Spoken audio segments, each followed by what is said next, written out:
అన్నాడు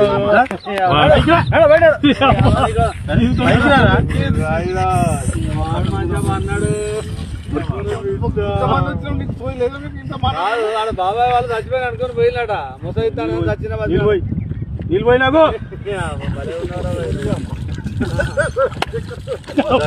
దీనికి ఎందుకు పన్న వాళ్ళ ఎందుకు అనుకున్న వాళ్ళ ఈ చల్లదనానికి ఎండకు చేయలేక అన్నిటి ఓడిపోయి ఓడిపోయి వచ్చిన గెలవలేక ఏం చేసావు 10 రోజుల నుంచి గణేట్ చేత నాతో గట్టించి నా కష్టం దోచుకొని